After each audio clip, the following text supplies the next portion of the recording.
Mesdames et messieurs de la presse, bonsoir. Heureux de vous retrouver à nouveau dans le cadre de cet exercice de redevabilité pour faire le point aujourd'hui à la fois de la situation de droits de l'homme et de la situation humanitaire. Nous commençons ces briefings par une note triste. Je crois que vous avez tous suivi depuis les matins ou depuis hier les nouvelles sur le massacre d'entre 50 et 100 compatriotes à Kichiché en zone sous occupation du M23. Massacre commis en représailles simplement parce que des compatriotes ont dit non aux forces d'occupation. Nous apprenons aussi que des enfants sont enrôlés dans les travaux forcés, des violences qui sont faites sur les femmes. Nous aurons l'occasion de faire le point sur le sujet avec le ministre des Droits humains qui est avec moi ce soir. Nous aurons aussi, comme nous l'avions dit dans nos précédents entretiens, avoir l'occasion de faire le point de la situation humanitaire avec le ministre de la Solidarité et Affaires humanitaires. Avec lui, nous allons aussi parler de cet temps qui a été annoncé et des détails de comment cela va s'organiser pour essayer de, à travers l'élan de solidarité, à mobiliser ce que nous pouvons mobiliser pour venir en appui, en soutien aux populations à l'est de la République démocratique du Congo. Et tout à l'heure, le porte-parole militaire a fait une communication parce que depuis ce matin, les terroristes du M23 et leurs alliés rwandais ont violé les cessez-le-feu, donc ont violé le communiqué stipulé par les chefs d'État. En accord avec la technique, je voudrais que nous puissions commencer par écouter le porte-parole de l'armée, le général Ekenge. Les forces armées de la République démocratique du Congo portent à la connaissance de l'opinion tant nationale qu'internationale que, pendant qu'elle observe scrupuleusement le cessez-le-feu conformément à la décision des chefs d'État prise au mini-sommet de Luanda du 23 novembre 2022, l'armée rwandaise et ses supplétifs des terroristes du M23 ont attaqué ce jeudi 1er décembre 2022 les positions des FARDC tenues par le 34 10e régiment d'infanterie à Kalima, à hauteur du pont sur la rivière Rwindi, dans le groupement Bambo, chefferie de Bwito, en territoire de Rutshuru.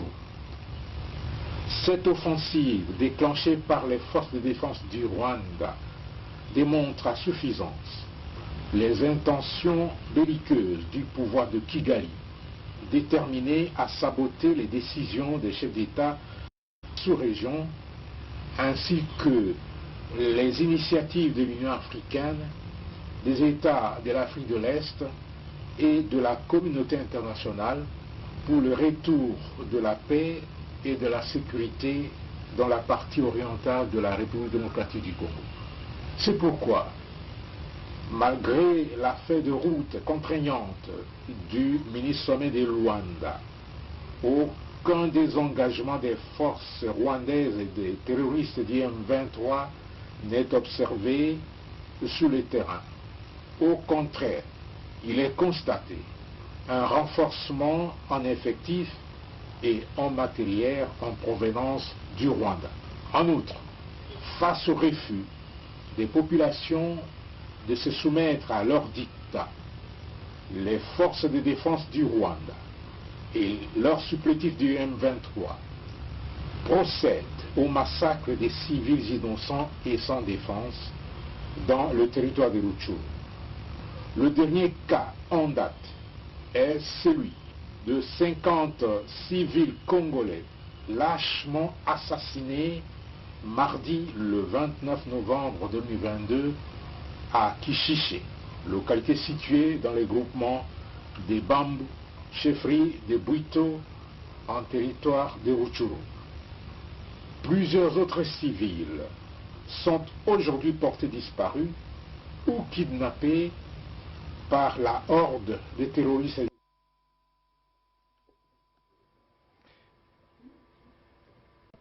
Voilà, c'était donc un extrait de la prise de parole du porte-parole militaire de l'armée qui faisait le point de la situation sur le terrain après la violation du cessez-le-feu, comme dit tout à l'heure, mais aussi après le massacre perpétré il y a quelques jour par les terroristes du M23.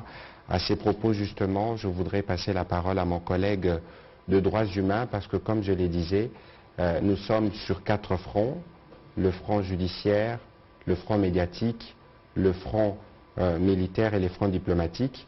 Pour ce qui concerne le front judiciaire, le ministre de droits humains est parmi nos généraux. Permettez l'utilisation de cette image qui, de près, suivent toute cette situation sur place où les femmes sont violentées, où les enfants ou les jeunes sont enrôlés des forces pour des travaux forcés par les terroristes du M23.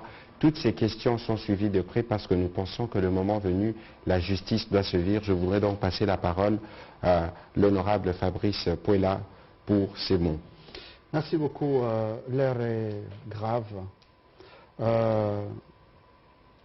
Tout le monde et tous ceux qui sont épris d'esprit de paix pensaient qu'après le mini-sommet de Luanda du 23 novembre, que nous observerions un moment d'accalmie, de cesser le feu, effectivement comme cela a été déclaré, décrété. Malheureusement, on a abusé de notre bonne foi pour faire ce qui est fait et non seulement se livrant à une guerre comme cela devrait l'être, mais en enrôlant les enfants dans l'armée, en utilisant même ces enfants pour des travaux forcés. Nous sommes en train de nous atteler et les éléments qui nous parviennent, des éléments suffisamment concordants et qui sont documentés et dont nous nous servirons les moments venus, attestent à ne point douter que le mouvement terroriste avec l'armée rwandaise qui est derrière ce mouvement justement enrôle les armées et les enfants, enrôle les enfants, les utilise comme boucliers humains et les utilise également dans des travaux forcés, outre le fait qu'ils s'adonnent à utiliser le viol comme arme de guerre. Cela est très grave sur le plan des droits humains. Nous ne cesserons de les dénoncer et cela est d'une extrême gravité et nous nous employons à enrichir les livres blancs que nous préparons, que nous documentons et la justice internationale devrait s'occuper de ces cas particuliers de violations manifestes des droits humains. Voilà, merci Monsieur le Ministre pour vos mots. Nous aurons l'occasion de revenir dans ces débats, notamment sur les dispositifs que vous mettez en place pour assurer l'accompagnement pour toutes ces femmes qui sont victimes de ces violences, travail que vous faites d'ailleurs avec la distinguée Première Dame. Nous allons passer la parole au ministre de la Solidarité parce que, comme vous le savez, le premier point sur lequel nous revenons dans nos réunions de sécurité autour du Premier ministre, c'est d'abord la situation humanitaire. Nous en étions il y a quelques jours plus ou moins 400 000 compatriotes qui ont besoin d'abri, besoin d'eau. Le gouvernement fait sa part de manière régulière et nous sommes d'ailleurs, dans le cadre du Téléthon, en train de nous organiser pour que le ministre puisse encore retourner sur les lieux avec l'appui du gouvernement. Monsieur le ministre, vous avez la parole. Je voudrais, Patrick Mouyaya, que nous puissions noter au départ que notre pays vit un drame humanitaire grave. Nous avons sur tout le pays un déplacement massif de plus ou moins 5 600 000 personnes. Pour la seule province de l'Ituri, nous pouvons dénombrer 1 600 000 et pour le Nord Kivu, 1 800 000. De ces déplacements massifs, le plus cruel, c'est celui qui s'est déroulé dernièrement avec la prise de Rutshuru et une partie de Kibumba par les terroristes du M23, supplétifs de l'armée rwandaise. Le choc, les conséquences de ce drame font qu'il y a des milliers de parents, des milliers d'enfants, des femmes et des hommes qui errent sur les routes, qui sont dans la forêt et dans la brousse, qui arrivent parfois dans des territoires où il y a encore la paix, mais qui manquent d'abri, qui manquent de l'eau, qui manquent de la nourriture, qui manquent ce qu'il faut pour se faire soigner, mais surtout qui ont vu leurs enfants déscolarisés et qui les prennent sans solution pour leur vie future. Cette situation est d'autant plus dramatique que le président de la République, touché, choqué, a pu lancer un appel à la population pour faire appel à un élan de solidarité pour aider ces populations qui sont sans espoir.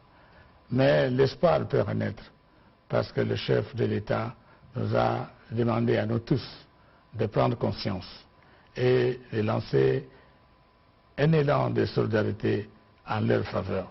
Ce que nous sommes en train de préparer. C'est pour ça que nous avions déjà annoncé que le 5 décembre prochain, nous allons organiser dans ce studio un téléthon qui va voir l'élan de solidarité et le soutien que nous chantons tous les jours en faveur de traumatisés, en faveur de sa famille, en faveur des malades. Nous allons revenir sur l'organisation de ce téléthon, une réponse positive, une réponse rapide à l'appel du président de la République. Voilà, merci pour vos mots introductifs. On a voulu être bref pour nous permettre d'enregistrer vos questions et d'être le plus clair possible sur la situation sur le terrain. Ceci pour nous permettre d'être sûr que nous avons donné les informations dans le détail. On va commencer la série des questions avec Marlon Kachamou.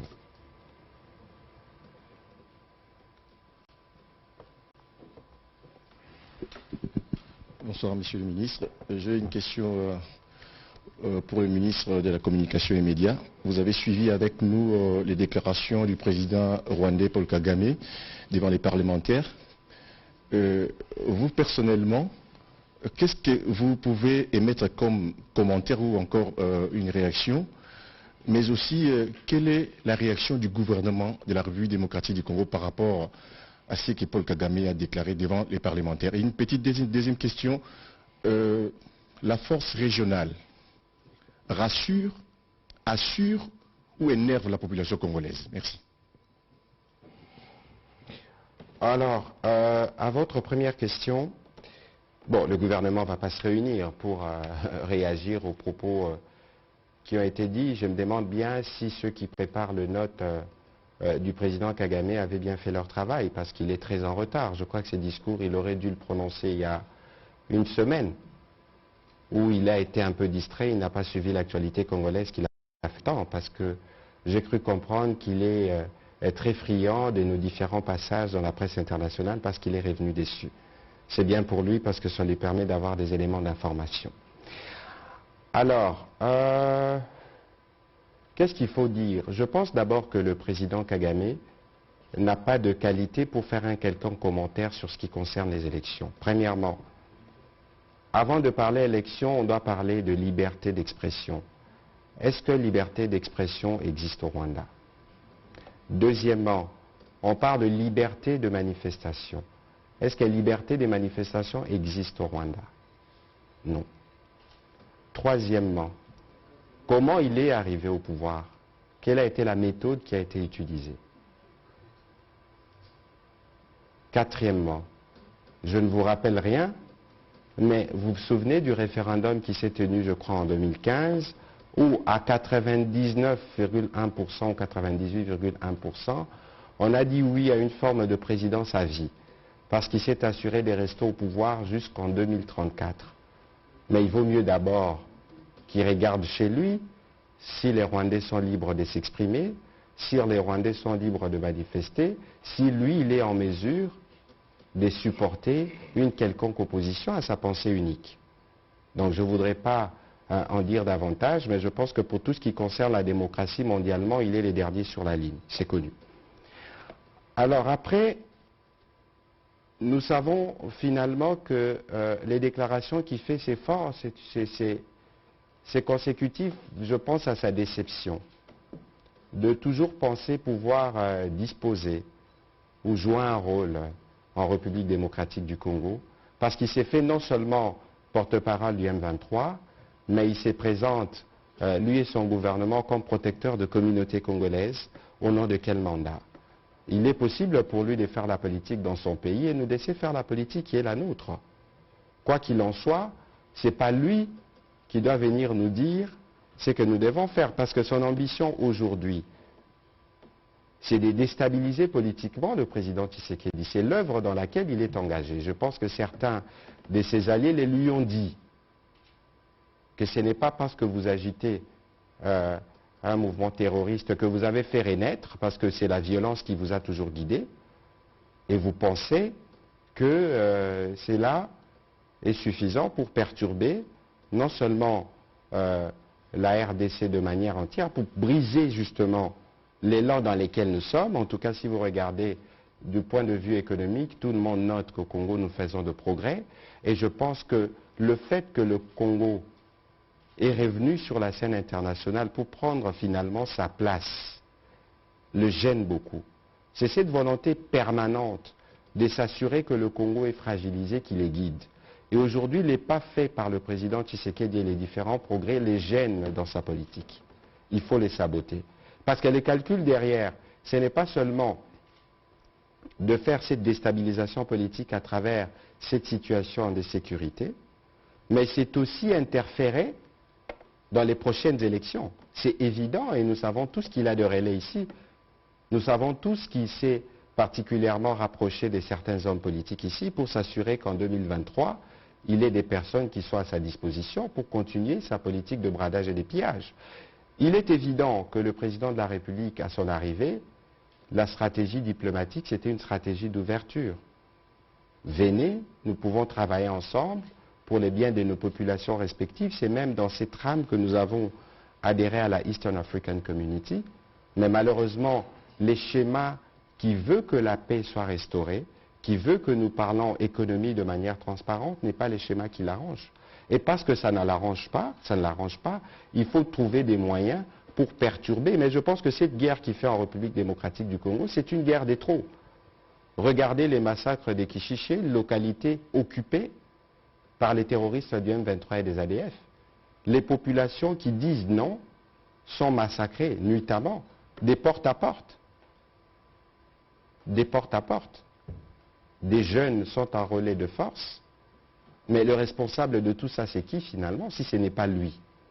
Je pense qu'il est possible pour lui aujourd'hui, parce que j'ai entendu aussi qu'il a parlé de paix, d'être un véritable acteur de paix. Et s'il est tant préoccupé par l'organisation des élections en République démocratique du Congo, il peut demander à ses troupes et ses M23 de vider les lieux. Ce n'est pas difficile. C'est ce qui est prévu, parce que lui, il pense que c'est les prétextes que nous voulons utiliser. Encore que si c'était là, cela le prétexte, on n'aurait pas fait notre part pour ce qui concerne l'organisation des élections.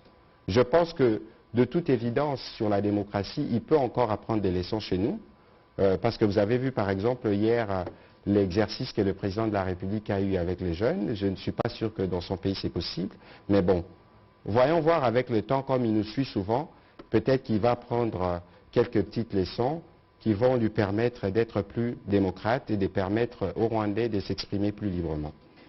Alors, sur votre deuxième question à propos de la force régionale, il faut partir d'une constante.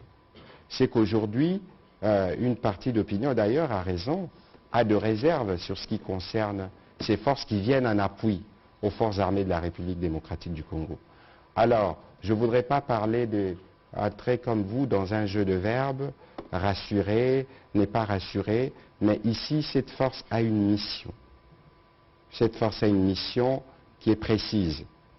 Et d'ailleurs, au moment où nous parlons, vous suivez qu'il y a maintenant quotidiennement des contingents kenyans qui arrivent. Je pense que jusqu'à demain ou ce week-end, tous les 900 seront arrivés pour voir dans quelle mesure ils doivent faire le travail pour lequel ils sont là. C'est ce qui est plus important pour nous et donc nous attendons que cela s'efface parce que ce que nous voulons au bout du compte, au bout de tout ça, c'est le retour à la paix. Prochaine question, Richard Chako. Merci beaucoup, Monsieur le ministre. Au ministre Moutinga, par rapport au téléthon que vous organisez tout prochainement, est-ce que vous avez une idée sur ce que vous attendez récolter par rapport aux besoins humanitaires de la population victime des combats dans l'Est? Cette question toujours à vous, Monsieur le ministre. Apparemment, nous oublions souvent les déplacés de Kwamouth et Bagata, alors qu'on signale aussi une crise humanitaire dans le chef de cette population-là. Au ministre Pouela, je voudrais que Monsieur le ministre, vous puissiez commenter un peu les cas de justice populaire qui sont recensés, ça et là, notamment dans les Grands Bandundu et aussi dans l'est du pays où on voit la population se faire justice en brûlant vif même certaines personnes qui sont soupçonnées de pactiser avec l'ennemi. Et puis au ministre Mouyaya, quelles sont les dernières nouvelles de Nairobi? On a appris que les travaux ont été suspendus aujourd'hui à cause des mouvements suspects qu'on aurait... À cause d'une infiltration. Parce qu'on a mis des puces sur les matériels d'édition, parce qu'on est à tout prix déterminé à suivre la politique congolaise à influer. Et on a aussi dit que la communauté Banyamulenge a suspendu sa participation parce qu'elle s'est dit victime de nettoyage ethnique et demande au gouvernement de retirer le régime qui est à Minembwe, qui est complice de ça. Merci. Bon, écoutez, de toute façon, sur les discussions de Nairobi, c'est tout à fait normal qu'à des moments précis qu'il y ait des difficultés, parce que on prend des représentants des groupes armés et dans certains coins il y a des cas de violence, donc c'est tout à fait normal qu'il y ait parfois des soubresauts. Pour ce qui concerne, j'ai vu évidemment des déclarations de la communauté, je vais me référer tout à l'heure au mandataire spécial pour savoir ce qui a été dit, ce qui a été décidé, mais je pense ici qu'il y a une constante. La constante, c'est de vouloir le retour à la paix, et le retour à la paix passe par ces discussions. Et donc, quels que soient les écueils qu'on peut avoir sur le chemin, on va discuter pour les surmonter, parce que la volonté du gouvernement est très claire à ces sujets. Alors, sur l'autre volet, de votre question, c'est malheureux justement de noter qu'il y a cette forme d'obsession sur tout ce qui se passe en RDC, où on veut à tout prix avoir les contrôles.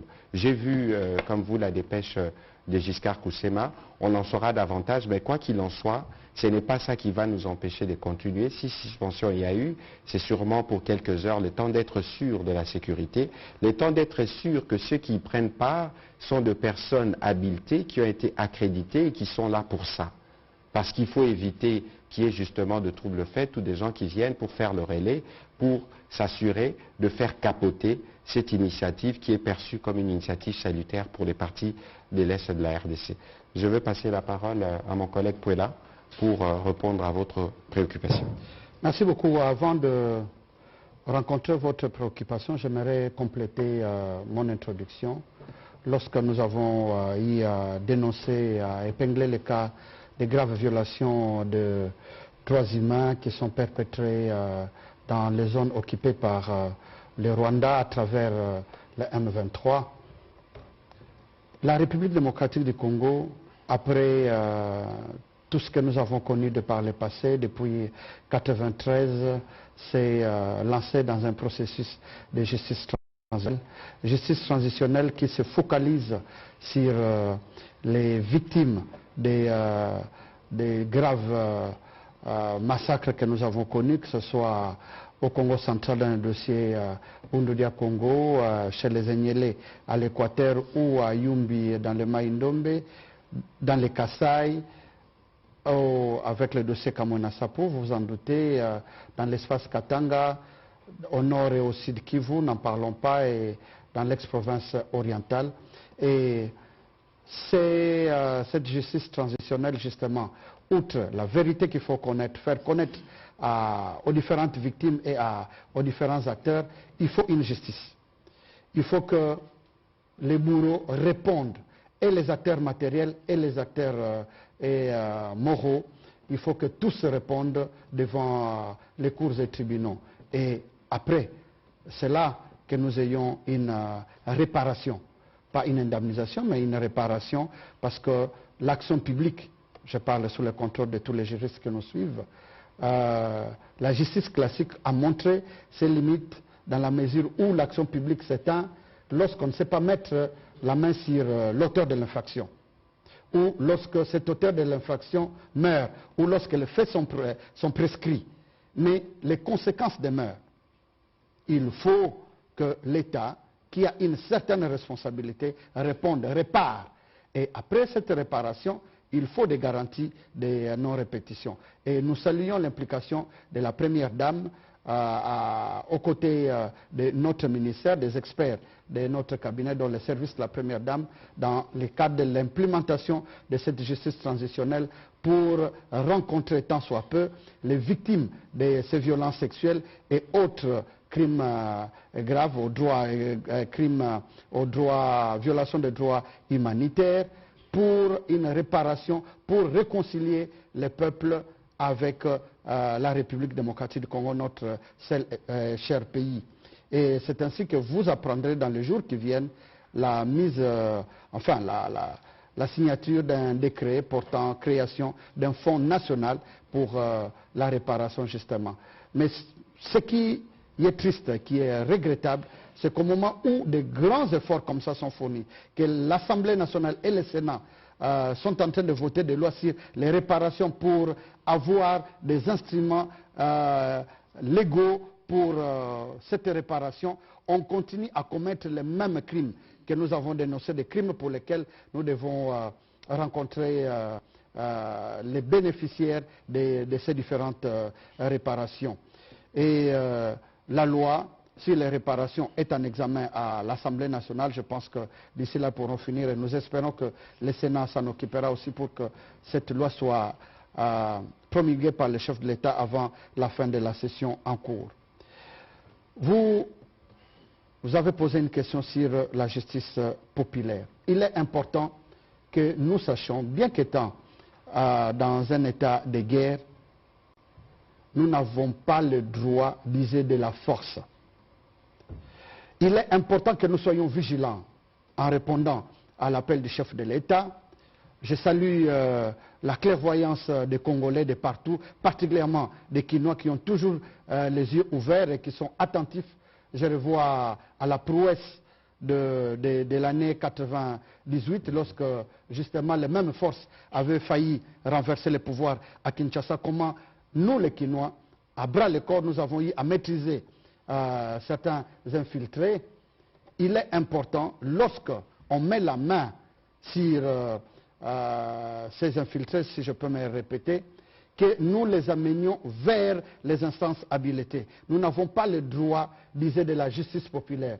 La justice est l'apanage du pouvoir, et même la violence, c'est la force, et à la loi et aux institutions qui sont établies pour cela. Donc nous demandons à tous les Congolais, d'où qu'ils soient, quand bien même, et il y a de mauvaises habitudes, quand même avant cette guerre, quelqu'un qui commet un accident c'est un accident, nous voyons des gens qui s'en prennent aux pauvres conducteurs. Et pourtant, ce n'est qu'un homicide préterintentionnel où, en conduisant, quelqu'un traverse sans le savoir, mais on s'en prend et au chauffeur et au véhicule. Donc, dans les cas d'espèce, nous allons revenir à ce qui nous concerne. Lorsqu'on met la main sur un ennemi, un infiltré, membre du M23 ou un Rwandais, il ne nous revient pas, nous, population, quel que soit le nombre.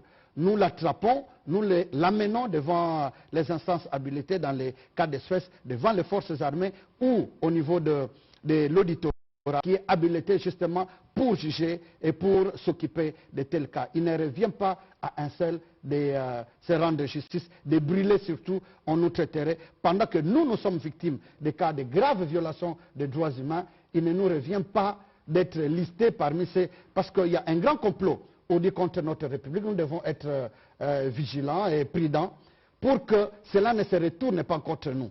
Parce que ceux qui ont appris le droit international, qui connaissent la définition de génocide, il n'y a pas un génocide justement, même à nos côtés ou même plus loin, qui ait enregistré plus de morts que ce que nous avons enregistré en République démocratique du Congo. Et il nous revient d'en parler, de ne pas être justement ces instruments de propagande de ces forces négatives.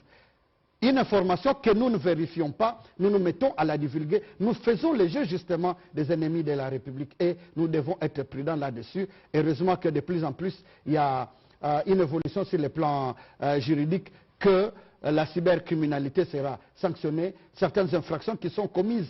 La diffamation ne s'arrêtera pas seulement dans des déclarations, mais lorsque vous véhiculez ou vous vous servez d'être un canal de transmission de fake news ou être un instrument de propagande de ces forces négatives, vous pouvez aussi être poursuivi.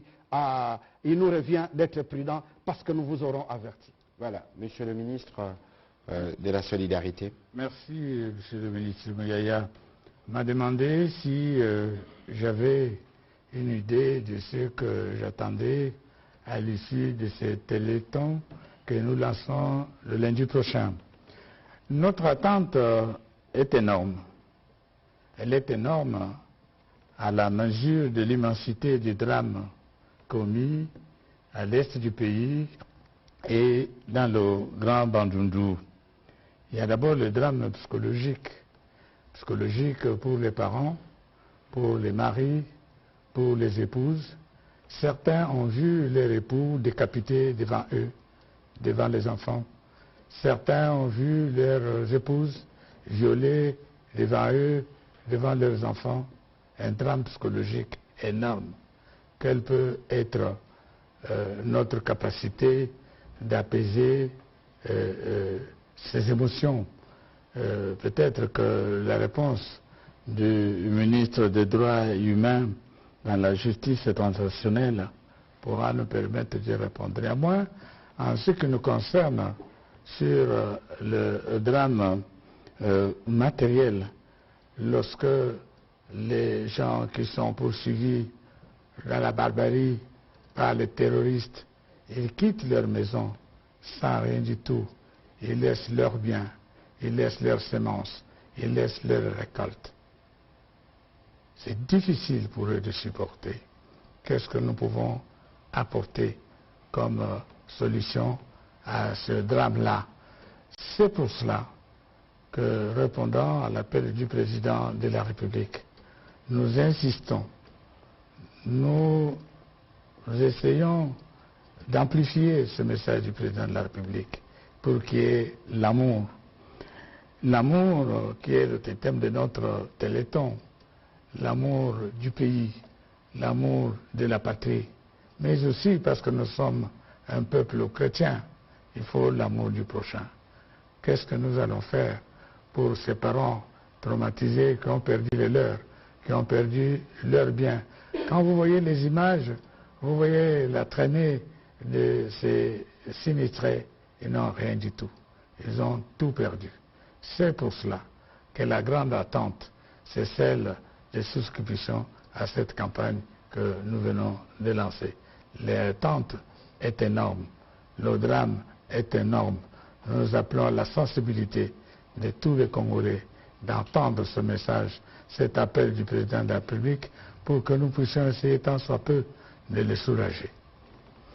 Voilà, merci. On va prendre la prochaine question de Stani Boujakera.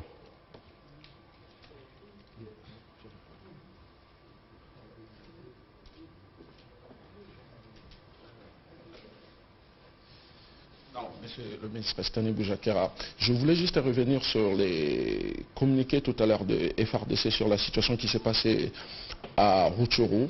On voulait savoir qu'est-ce qui s'est exactement passé. Je n'étais pas là au début, je ne sais pas si vous avez déjà évoqué la question, mais on voulait savoir comment, je lis les communiqués de FRDC, mais qui disent nous allons riposter si nous sommes attaqués par les M23, alors que les FRDC doivent travailler pour nous débarrasser de ces rebelles terroristes. Est-ce qu'on va se limiter simplement aux déclarations, aux dénonciations, alors que ce sont nos populations civiles qui sont tuées et tout ça? Comment se présente d'abord la situation à Rutshuru, la situation sur terrain, et comment on compte réagir face à cette crise aujourd'hui? Alors, il y a plusieurs volets dans votre question. Rutshuru, c'est d'abord de manière générale, et puis il y a la situation particulière à Kishiché. Depuis vendredi, vous avez observé qu'il y avait une relative accalmie. Même si nous l'avions dit ici, on a observé que l'ennemi s'approvisionnait ou faisait comme une forme de réorganisation de ses éléments, jusqu'à ce qu'il y a eu provocation aujourd'hui. Mais vous connaissez le principe, c'est que les forces armées sont dans une position où, lorsque vous êtes attaqué, vous êtes bien obligé de vous défendre, parce que nous sommes respectueux des mots des présidents de la République de la région coulé dans les communiqués qui a sanctionné les mini-sommets de Luanda, et que de toute évidence, l'option de la force, elle est déjà bien définie dans ces communiqués, qu'à un moment ou à un autre, les FARDC et la force régionale finiront par faire ce qu'ils doivent faire. Donc c'est sûr qu'il y a encore des questions opérationnelles ou logistiques liées au déploiement de Kenya, mais les moments venus, il y a un plan opérationnel qui est prévu et les attaques se feront si ces gens ne veulent pas souscrire au schéma de la paix. Alors, sur ce qui s'est passé, à Kishiché, nous avons tous suivi que dans les positions, dans les localités, les territoires qui sont occupés par les terroristes du M23 et les RDF, les populations sont très hostiles. Et il y a évidemment dans chaque partie du pays des jeunes qui disent non. Et lorsque les jeunes disent non, ils sont pris pour cible. Et donc vous avez suivi notamment ce qui était fait la semaine dernière, des embuscades, et qui a eu visiblement une action de représailles qui se faisait de manière aveugle. Et donc il faut vous rapprocher aussi du côté de la MONUSCO parce qu'ils vous diront il y a très peu d'informations parce que c'est un territoire qui est occupé et parce qu'après les massacres, ils s'attellent à évacuer pour que la zone ne puisse pas être vue, mais il y a des témoins qui sont sur place, qui renseignent. Il y a même un médecin qui parle de 120 morts. En tout cas, lorsque vous discutez avec le groupe d'études sur les Congos, lorsque vous discutez avec Human Rights Watch, tous vous disent qu'il y a eu une situation grave qui s'est produite, mais parce que c'est une zone qui est sous occupation des terroristes qui s'attellent à nettoyer la salle Bézonne, il y a des difficultés à voir les dernières statistiques. Donc c'est pour ça qu'on parle d'un minimum de 50 et les chiffres pourront malheureusement être plus gros dès qu'on arrive à tout réunir. C'est pour ça que de commun accord, il y a des dispositions qui sont prises notamment avec la MONUSCO pour s'assurer d'aller sur place et de vérifier évidemment, d'apporter l'assistance qu'il faut apporter parce qu'il y a des maisons qui ont été brûlées, il y a des jeunes qui ont été enlevés, il y a des populations qui ont disparu. Et c'est une question sur laquelle nous nous penchons et dans un prochain briefing, nous reviendrons avec les éléments des supplémentaires dès que nous les avons. Peut-être une dernière préoccupation, vous confirmez les déploiements, on apprend de 750 militaires sud-soudanais? Bon, écoutez, de toute évidence, il y a un plan opérationnel qui prévoyait justement qu'il y ait des militaires soudanais qui arrivent. Avant de commencer ces briefings, je n'avais pas encore reçu confirmation de cela, mais ce ne serait pas étonnant parce que cela avait été prévu. On prépare un briefing dans les jours qui viennent avec le porte-parole de l'armée qui pourra revenir de manière détaillée sur ce qui pourra être dit parce qu'on ne pourra pas dévoiler le plan opérationnel, mais tout au moins sur les effectifs qui sont entendus pour faire ces opérations. Merci. Prochaine question, Serge Tseka. Merci, Monsieur le Ministre, pour la parole. Je voudrais poser la première question en rapport avec, vous venez de dire tout à l'heure, à son avènement, le président de la République a une sorte d'ouverture diplomatique. Est-ce que, par ces termes, on peut entendre aussi des promesses que le chef de l'État, notre chef d'État, aurait pu adresser au président rwandais parce qu'il semble qu'en ce moment, il est en train de se plaindre des accords non tenus, des promesses non tenues. Est-ce que cela faisait partie de ce qu'on pourrait appeler aujourd'hui ouverture diplomatique? La semaine passée avec le vice-premier ministre, le jeudi passé justement, le Tundula, avec beaucoup d'optimisme, il avait dit qu'il y avait un plan de sortie, donc garantie de bonnes fins, et que quelques jours après, le chef de l'État lui-même, à travers une vidéoconférence, s'est plaint de mauvais comportements, de mauvaises intentions de M23. Jusqu'à quand la République démocratique du Congo va continuer à croire aux résolutions de sommet de nos voisins qui, à la fin, 20 ans durant, n'ont rien fait pour, en tout cas, arranger la situation à l'est de la République? Et pour terminer, M. Poula, M. le ministre des Droits humains, 5 millions. Vous avez dit à l'ouverture de vos propos des déplacés et des crimes incommensurables. C'est plutôt le ministre de la Solidarité qui a parlé de... Ah oui, excusez, autant pour moi. Mais je pose la question à M. Poula quand même. Dans quelle juridiction nous, Congo, notre gouvernement peut amener le Rwanda, quand on sait, il y a quelques années, il n'a pas reconnu la compétence du tribunal international qui devait juger et l'Ouganda et le Rwanda. Et là, avec tout ce que nous avons sous la main, on doit atteindre quoi? Il faut quoi pour que nous réagissions, pour que nous traînions le Rwanda devant des cours internationales où il pourra être jugé? Voilà, donc à votre question, d'abord ici, il n'y a pas de promesse que le président de la République a faite à son homologue. Je pense avoir répondu sur la question ici. Si ce n'est la promesse d'avoir une relation normale entre États, si ce n'est l'engagement à construire une relation mutuellement avantageuse pour nos populations. Et aujourd'hui, nous avions fait beaucoup de pas parce que le choix stratégique que le président de la République avait fait était un choix qui était risqué parce que notre opinion publique avait justement des doutes sur la sincérité du voisin. Et ces doutes, malheureusement, se confirment aujourd'hui en regardant l'attitude. Mais à quelque chose de malheureusement parce que ça nous permet de comprendre qu'avec les voisins, on n'a pas besoin d'une République démocratique du Congo en paix, on n'a pas besoin d'une République démocratique du Congo qui se développe, on a besoin d'une République démocratique du Congo affaiblie sur laquelle on pille pour se construire.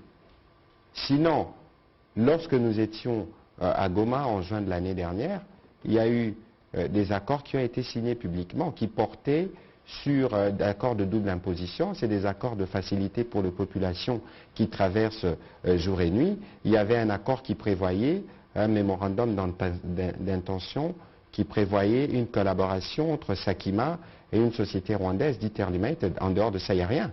Pour ce qui reste, c'est une machine de propagande, justement, qui vise à salir l'image du président de la République, parce qu'ici, la volonté du Rwanda, et le président Kagame l'a dit hier à demi-mot, c'est de déstabiliser le président Tshisekedi et de faire de son mieux pour que le président Tshisekedi ne soit pas réélu.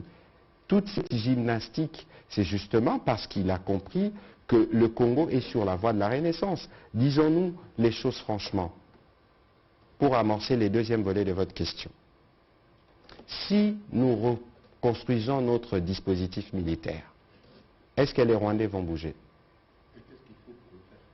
Nous sommes en train d'y travailler parce que la complexité de la question, c'est peut-être la dimension du recul que nous tous nous devons avoir. Nous voulons apporter des solutions à des problèmes vieux, qui sont des problèmes structurels. Et c'est pour cela qu'aujourd'hui, même les recours aux forces régionales, c'est des solutions palliatives, c'est des solutions de court terme, juste pour nous permettre d'avoir un peu plus de temps pour conduire, comme nous devons le conduire, les processus de réforme qu'il a commencé. Je vous ai dit qu'il y a une loi de programmation militaire qui a été adoptée après 10 ans de navette à l'Assemblée nationale. Nous l'avons adoptée en une semaine parce qu'il y avait justement la volonté d'y arriver. Aujourd'hui, on a une politique de la défense. Aujourd'hui, les moyens, les structures sont mises en place pour que nous puissions commencer un cercle vertueux, une dynamique positive avec notre armée en partant des défis du moment. Et donc, mais tout ça, ça gêne de l'autre côté. Ça gêne parce qu'une armée forte en RDC, ça devient compliqué pour les autres de continuer les processus de pillage. Nous ne sommes pas belliqueux, on n'envisage pas d'aller attaquer les voisins, mais on veut assurer la défense de notre territoire national et son respect. Alors vous avez parlé des garanties de bonne fin.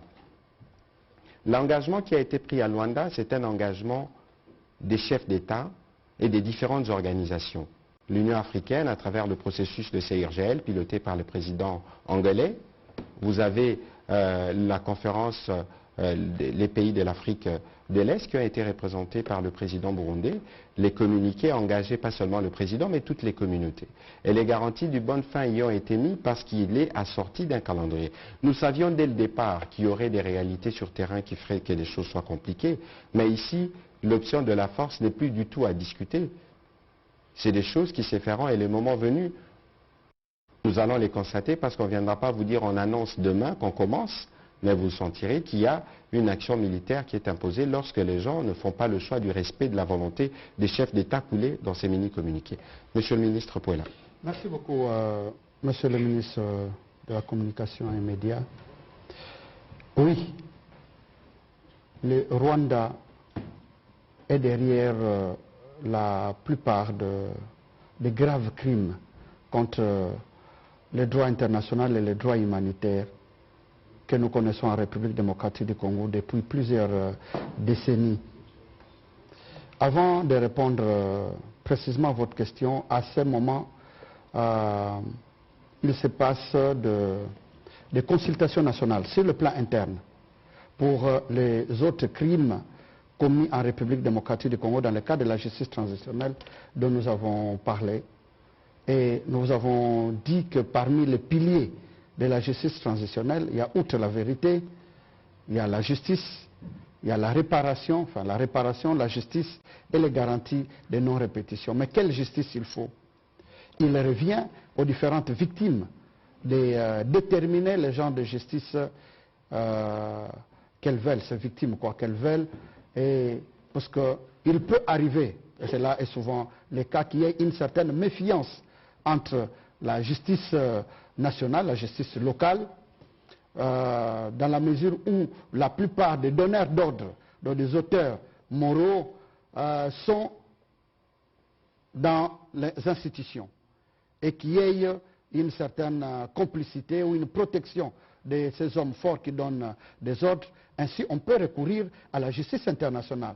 Tout comme on peut avoir des chambres mixtes. Avec les consultations nationales, le chef de l'État avait instruit dans ce sens pour que des facilités soient données afin que ces consultations nationales aient lieu dans l'ensemble de la République. Nous sommes en train d'y travailler très sérieusement. C'est une sorte de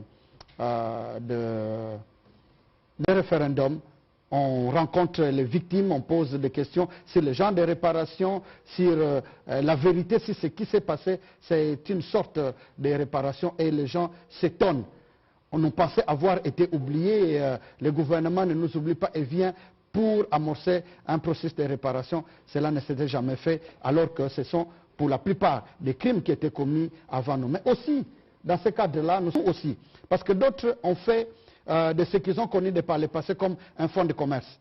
Nous aussi, tous les massacres que nous avons connus, à Kasika, à Mwenga, on a enterré vivantes des femmes, nous érigerons des stèles aussi, des mémoires de souvenirs avec des noms de toutes les victimes, y compris ici à Kinshasa. Les victimes que nous avons connues durant les différentes manifestations, nous connaissons les problèmes de Maluku. Alors pour revenir sur votre question, même si le Rwanda n'est pas parti au statut de Rome, mais il ne reste pas moins vrai que le Rwanda fait partie de pays membres des Nations Unies.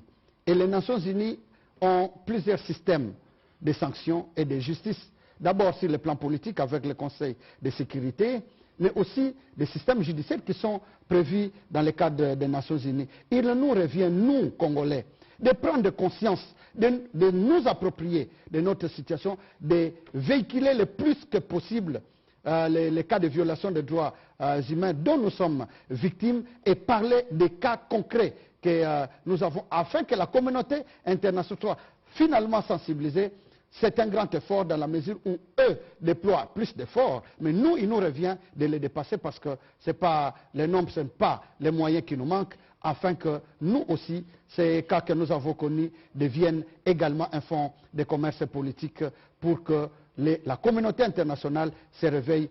Dans quelques jours, notre président de la République sera à Washington. Je ne révèle pas son agenda, puisqu'il y aura un dialogue sur les droits humains, mais aussi un dialogue sur la démocratie.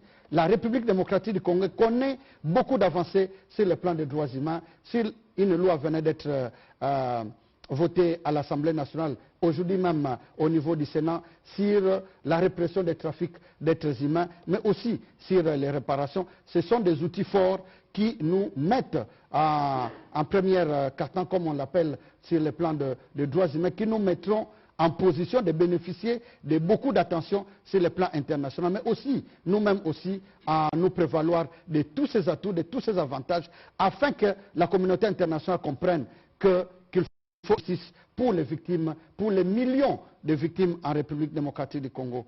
Toutes nos victimes, du nord aussi, de l'est à l'ouest, n'attendent que justice. Et ce jour arrivera. Voilà, on va demander à la technique de nous balancer les spots sur les télétons du ministre Mutinga. Comme ça, il aura l'occasion de nous expliquer comment cela devra se dérouler le lundi prochain.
Voilà, Monsieur le ministre Mutinga, par amour thématique de votre tel temps, dites-nous comment cela doit se passer pour le compatriote qui voudrait contribuer, comment cela va se décliner. J'ai aimé tout à l'heure la question qui m'a été posée sur l'attente du ministère des Affaires sociales, Action humanitaire et Solidarité nationale sur ce téléthon. Je disais que notre attente était immense au regard des besoins humains, des besoins importants de la population qui est en divagation dans les territoires de Rutshuru jusqu'à Goma, dans les territoires de Bonangana jusqu'à Rutshuru, ceux qui sont partis de Kibumba, ceux qui sont partis de Kwamut, ceux qui sont partis de Bagata. J'avais oublié de répondre à la question sur notre assistance à Bagata. Je voudrais que mon collègue qui a posé la question tout à l'heure sache que l'action humanitaire du gouvernement était bien arrivée à Kwamotu et que, en ce qui concerne Bagata, une délégation importante conduite par 5 députés nationaux, à la tête de qui on avait l'honorable Del Mambo, originaire de Bagata, avait apporté l'assistance suffisante de ce côté-là. S'agissant de ce qui va se passer le 5 décembre prochain, c'est cette attente, cette réponse de générosité, ces dons en nature, ces dons en numéraire qui peuvent être mis à la disposition de la Caisse de solidarité nationale pour apporter secours aux populations qui sont en détresse à Kanyamachura, à Goma et dans d'autres provinces, particulièrement la province du Kwangu et la province du Kulu et de Maïdum. Notre téléthon, les résultats vont concerner toutes ces provinces. Nous ne faisons pas la discrimination. Comme j'ai dit, on attend les dons en nature et en numéraire. En ce qui concerne les dons en nature, nous avons négocié un partenariat avec Caritas Congo pour tout ce qu'on peut avoir comme dons, savon, sucre, du riz, de la farine, de l'huile, etc. Ces dons, nous allons les mettre à la disposition de Caritas Congo pour l'acheminement à destination. En ce qui concerne les dons en numéraire, nous avons ouvert 3 comptes bancaires chez Equity Bank, chez Air Bank et chez TMB.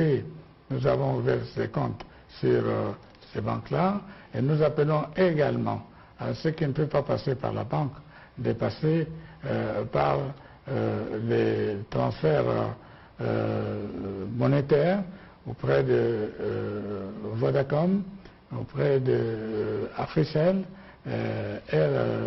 RTL, etc. Tous les numéros sont indiqués et les fonds récoltés ne vont pas être mis à la disposition de n'importe qui. Il y a rien technique, numérique. Lorsqu'on pose l'argent, ça passe directement sur le compte. Le compte de la Caisse des solidarités nationales et de gestion humanitaire de catastrophes. Et que, soyez rassurés, les vigilants de l'inspection générale des finances, l'UGF, sera là parce que nous faisons tout au nom du pouvoir public. Il faut rappeler que cette caisse a été créée par le gouvernement. Cette caisse a été créée à l'initiative du Premier ministre par le décret 05 du 19 novembre 2022. Et le président de la République suit de près le fonctionnement de cette caisse. D'ailleurs, au cours du Conseil des ministres, le tout dernier, il a demandé que les moyens conséquents soient mis à la disposition de cette caisse afin de répondre à la demande sociale des sinistrés. Voilà, merci beaucoup. On va prendre la dernière série des questions. Allez-y. Monsieur le ministre des Affaires sociales, c'est bon d'appeler à la solidarité nationale. Est-ce qu'on peut savoir ce que déjà le gouvernement... Vous pouvez dire votre nom, s'il vous plaît. Didi Mavambu. C'est que le gouvernement a déjà décaissé comme fonds au profit de tous ces déplacés. Je ne fais pas allusion seulement à ceux de Goma, du Nord Kivu, et également de l'Ituri et de Kwamous. Au ministre des droits humains, les enfants sont considérés comme boucliers humains.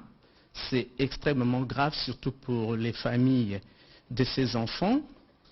Quelle peut être maintenant la démarche du gouvernement qui est décidé à imposer la paix par voie de guerre pour préserver en même temps les vies de ces enfants-là, innocents?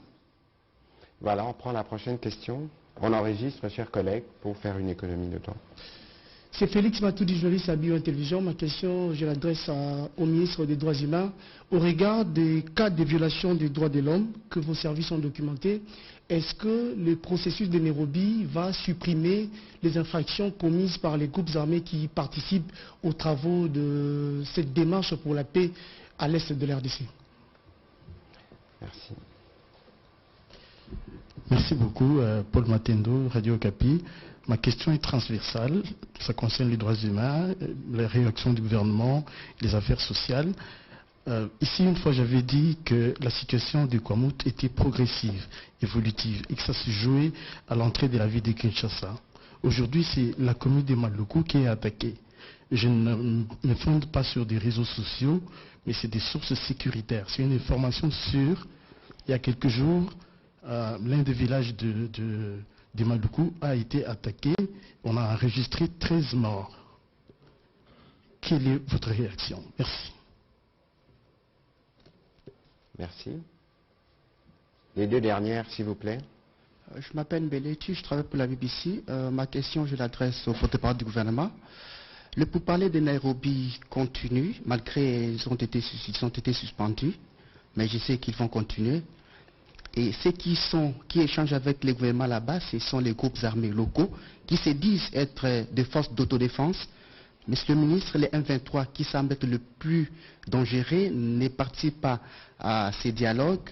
Est-ce que pour échanger avec les groupes armés locaux, il fallait aller à Nairobi, ou vous préconisez aussi échanger avec ces groupes locaux ici en République démocratique du Congo au lieu de chaque fois d'aller à l'étranger? Parce qu'ils se disent être des Congolais, ce sont des groupes d'autodéfense. Est-ce que ce n'était pas le moment pour nous Congolais, gouvernement, d'échanger avec les groupes armés locaux au lieu, parce que les M23 qui se dit aussi défendre la terre, un groupe de Congolais, ne se sent plus concernés. Est-ce que ce n'était pas le moment de s'asseoir autour d'une même table avec les groupes armés locaux? Merci. Gilbert Fondi, une question pour Excellence Patrick Muyaya. Des millions de morts depuis. Aujourd'hui, pourrons-nous dire qu'il y a génocide en RDC? Si oui, à quel niveau seraient les responsabilités? Merci, je pense que mon collègue des droits humains est plus utile que moi pour répondre à cette question, heureusement. Allez-y. Merci, Excellence. James Mouchia pour Actuton en télévision. Une question pour le ministre des Solidarités. Alors les besoins est chiffré. Ils font combien en termes de chiffres pour venir en aide aux déplacés? Merci. Voilà, je veux ouvrir les balles de avant que mes collègues ne prennent le relais pour dire ceci. Monsieur Paul Matendo, vous avez vu depuis plusieurs semaines maintenant que nous nous réunissons autour du Premier ministre au moins 2-3 fois la semaine pour faire le point de la situation sécuritaire. Évidemment, nous commençons toujours par la situation humanitaire parce qu'elle est préoccupante, notamment dans le nord Kivu, à Kanyaruchinya.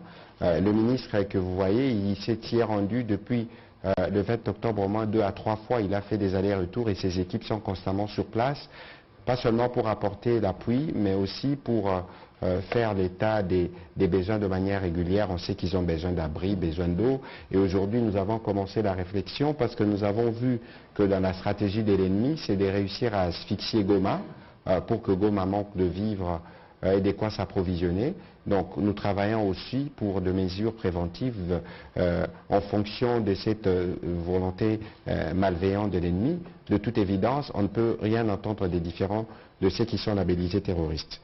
Ensuite, nous parlons de la situation de Kwamout, de comment la situation évolue sur tout le plan, sur le plan humanitaire, mais sur le plan aussi des efforts qui sont faits pour arriver à régler les problèmes. Aujourd'hui, il y avait évidemment de menaces massives qui ont été plus ou moins circonscrites. Il y a eu éparpillement de ces voyous, appelons-les comme ça, et qui opèrent tantôt à gauche, tantôt à droite, dans l'objectif de s'aimer la terreur. Mais quoi qu'il en soit, je ne dévoilerai pas ici les détails de la stratégie qui nous a été dévoilée par la police.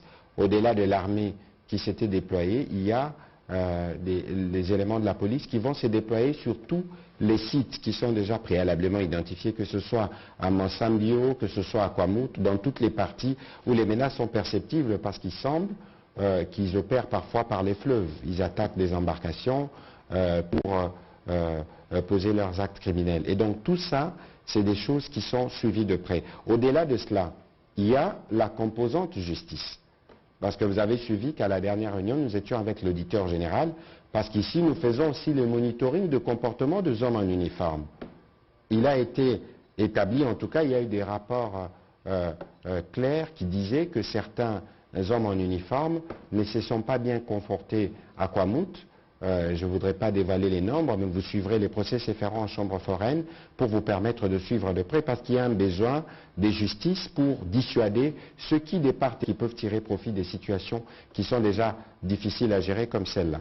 Donc bien au-delà de cette composante justice, il y a la composante dialogue avec les différentes communautés qui est en cours. On va faire cette combinaison des efforts pour nous assurer que la paix est restaurée dans cette partie du pays, mais entre-temps, pour ce qui concerne les déplacés, mon collègue s'en occupe au quotidien pour être sûr que les appuis nécessaires sont apportés. Je veux vous passer la parole, monsieur le ministre de la Solidarité, pour répondre aux préoccupations qui vous concernent. Ce que nous avons déjà fait depuis que les hostilités et qu'il y a une succession de déplacements massifs de population, il faut noter qu'en ce qui concerne l'Ituri, nous avons été plus de 4 fois. Nous étions à Irumu, nous étions à Djougou et nous sommes à Dodoro, comme ça j'ai difficile à prononcer, à Nituri. Nous sommes revenus à Goma, au-delà de l'intervention gouvernementale 48 heures après l'éruption du volcan de Nyiragongo. Nous avons été à Kanyabayonga, nous avons été à Kanyaruchinya et nous continuons à apporter l'aide qu'il faut à la population.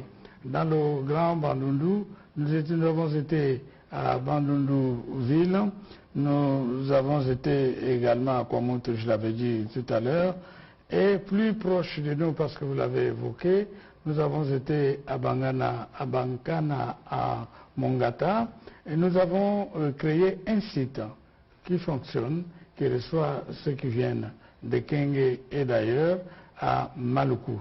Ce site fonctionne, nous y avons apporté les vivres et les non-vivants. Je ne saurais pas vous donner les chiffres, mais ce qu'il faut savoir, que nous apportons les vivres, nous apportons les non-vivres, nous apportons de l'eau. Par exemple, dans la ville de Goma, il n'y a aucun ruisseau, il n'y a aucune rivière dans ce territoire. C'est le seul territoire de la République démocratique du Congo où on ne trouve pas d'eau. Nous avons à dépenser pour 15 litres d'eau par sinistré. Par mois, il faut 10 000 $ par sinistré. Donc, la tâche est difficile. C'est pour cela que nous demandons la générosité de tous pour que nous puissions apporter l'aide qu'il faut. Voilà. Voilà, la question de Mbelechi, j'y reviendrai pour terminer, je n'ai pas oublié. La question sur le pourparler de Nairobi. Monsieur le ministre des Droits humains. Merci beaucoup. Je commencerai par la question de M. Didier Mavambou. Je pense que j'avais bien suivi. Les enfants sont considérés comme boucliers humains. Qu'est-ce que l'État entend faire? Je pense que c'est bien l'orientation. L'armée, est-ce qu'il faut attaquer ou, Vous savez, nous sommes dans une situation d'ensemble.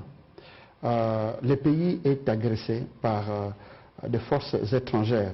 Ce n'est plus un secret à travers le M23. C'est l'effort dans la défense et des enfants et des femmes qui sont violées, mais aussi des infrastructures scolaires et même hospitalières qui sont saccagées. Ça va ensemble avec cet effort de pacification, l'effort que déploie et le chef de l'État et les autres forces en présence pour la libération de la République démocratique du Congo. Mais d'ores et déjà, nous devons savoir que c'est extrêmement grave d'utiliser, d'abuser des enfants qui sont enrôlés, non seulement enrôlés de force, mais qui sont également utilisés comme boucliers humains. Et c'est dans une quête commune de libération du pays que le gouvernement s'emploie à cela. La deuxième question, je pense que c'est le journaliste de Biwan, je n'ai pas retenu les noms. Félix Matuidi. En droit, les praticiens du droit et même ceux qui sont en politique savent qu'il y a un dicton qu'on a un peu déformé qui dit que, enfin, ce qui est toujours dit, c'est que le pénal tient le civil en état. Mais on dit aussi que la politique tient le droit en état. Mais heureusement qu'il y a des limites. Il y a des limites. La politique ne tient pas toujours le droit en état dans la mesure où, même lorsque le chef de l'État doit accorder la grâce présidentielle, ou lorsque certains prisonniers doivent bénéficier de la libération conditionnelle, c'est politique. Mais ceux qui ont commis des crimes d'une certaine gravité, ceux qui ont commis le viol par exemple, ceux qui ont commis des actes d'homicide ne peuvent pas bénéficier de la libération conditionnelle. Mais c'est aussi des cas des accords. Parce que vous avez dit, est-ce que le processus d'accord, le processus de Nairobi va supprimer certaines infractions? Non, le processus de Nairobi ne peut pas supprimer des infractions. On ne peut même pas mettre à l'abri parce qu'il y a certaines infractions qui sont imprescriptibles. Les crimes contre l'humanité, les actes de génocide, par exemple, les actes que nous déplorons ici, ce sont des crimes imprescriptibles, même s'il y a un accord. Mais lorsqu'il est constaté que ces actes-là ont été commis, même s'il y a un accord, vous devrez être poursuivi et vous devez répondre de ces actes-là. On ne peut pas transiger sur certaines infractions qui ont une certaine teneur pénale et reconnue telle qu'elle par les instruments internationaux. 13 morts à Malukoui, je pense que les collègues sont revenus sur cela. Nous devons nous battre, nous devons conjuguer tous les efforts et le gouvernement est en train de travailler pour non seulement mettre un terme à ce moment, mais aussi aux victimes qui sont regroupées partout où l'État doit répondre à ses obligations régaliennes. L'État ne doit pas être absent, puisque c'est ce qui amène justement ce que nous déplorons aujourd'hui, que l'État ait une certaine responsabilité qui appelle à une certaine réparation. Pour la question du procès de Nairobi par rapport aux groupes armés locaux de Nairobi, cela ne nous a pas été posé. Nous vous convions, pour vous qui avez posé la question sur le génocide, en tout cas dans les jours qui viennent, nous allons après le passage de Madame la secrétaire adjointe des Nations Unies chargée de la prévention du génocide, nous organiserons une réflexion. Nous espérons que tout pourra être réuni, mais au regard des éléments en présence, parce qu'il y a génocide lorsqu'on s'attaque à un groupe, au regard de ses convictions religieuses, au regard de son appartenance ethnique ou son appartenance politique. Et lorsque vous examinez, lorsque vous analysez le cas de la République démocratique du Congo, des Congolais qui sont massacrés simplement pour seul crime parce qu'ils sont des Congolais, parce qu'ils occupent leurs terres à l'est de la République, est-ce que tout n'est pas réuni pour qu'on parle justement de génocide congolais? Nous vous convions à ces séances de réflexion, à cet atelier que nous organiserons avec des grands professeurs de droit, des sciences politiques, pour qu'enfin nous puissions avoir le même entendement et en parler à travers le monde. Voilà, on va terminer ces briefings. Je veux répondre rapidement à la question de Mbelechi. Pourquoi vous parlez à Nairobi? Je pense que si vous avez suivi la séquence ou les séquences de discussions depuis qu'elles ont commencé, il y a eu des discussions qui se sont faites en RDC. Vous vous souviendrez que le professeur Chibangu, le mandataire spécial du président, était à Beni, était à Bunia, était à Bukavu, était à Goma. Et donc, Nairobi, c'est sûrement un endroit plus neutre, peut-être parce qu'il y a des problèmes de confiance, des discussions autour de ceci ou de cela, et parce que c'est les cadres fédérateurs qui permettent notamment aux autres chefs d'État, à la facilitation, de s'assurer que tout est fait. Mais pour ce qui concerne, nous l'avons montré la dernière fois, la volonté du président de la République est bien claire. Que ce soit à Nairobi, que ce soit en RDC, l'essentiel n'est pas d'abord les lieux, l'essentiel c'est de s'accorder pour arriver à faire déposer les armes, à les faire intégrer dans le processus de DDR-RCS, les retourner à la vie civile et avoir cette région pacifiée. Au sujet du M23, notre position elle ne change pas, parce qu'ici il est hors de question de donner la prime à la violence. Nous l'avions dit, tant qu'ils ne quitteront pas les localités occupées, ils ne viendront pas à la table des discussions, et vous connaissez déjà l'alternative qui a été décidée par les chefs d'État. Je pense que sur cette question, cela doit être bien clair, notre ligne à ces sujets ne changera pas. On va terminer ces briefings. Je vais demander juste après notre départ qu'on rediffuse les spots d'annonce de la campagne de solidarité. Nous encourageons tous ceux qui sont de bonne volonté à y participer parce que le gouvernement y participe et y participera pour montrer notre élan de solidarité autour de cette campagne. Nous nous satisfaisons aussi de voir qu'à ces jours on a plus de 12 000 recrues pour les forces armées dans le rapport qui nous a été fait par le chef d'état-major général adjoint au cours de notre dernière réunion. Ça signifie que l'appel à la mobilisation du président de la République a été bien comprise. Au-delà de la situation de terrain que vous suivez, vous avez suivi hier les propos dont on a parlé ici, qu'il y a une volonté politique claire de perturber ou d'interférer dans notre processus électoral, mais tout ça c'est des plans que nous connaissons, c'est des plans que nous allons déjouer parce que le président de la République nous a recommandé la vigilance et la défense de la patrie. Je vous remercie et nous nous revoyons une prochaine fois. Merci à vous aussi, chers collègues, d'avoir participé à cet exercice de redevabilité. C'était un plaisir. Merci.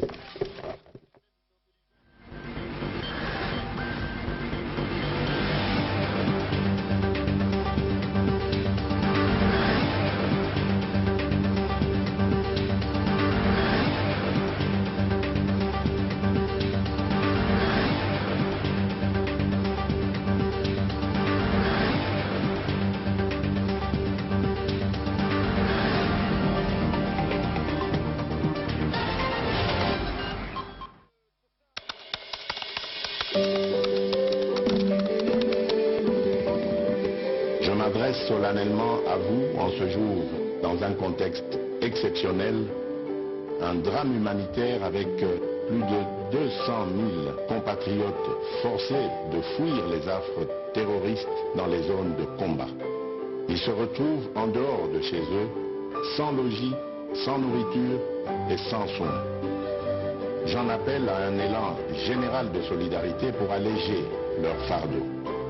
Mes très chers compatriotes, ne doutons jamais qu'ensemble réfléchis et engagés, nous puissions changer le monde. Faites un geste en faveur des Congolais en détresse. Par amour pour la République démocratique du Congo, rejoignons l'élan de solidarité, car chaque vie compte. Un message du ministère des Affaires sociales, Action humanitaire et Solidarité nationale. Limiter le nombre de touches de balle et puis surtout les postures qui nous permettent de jouer vers l'avant.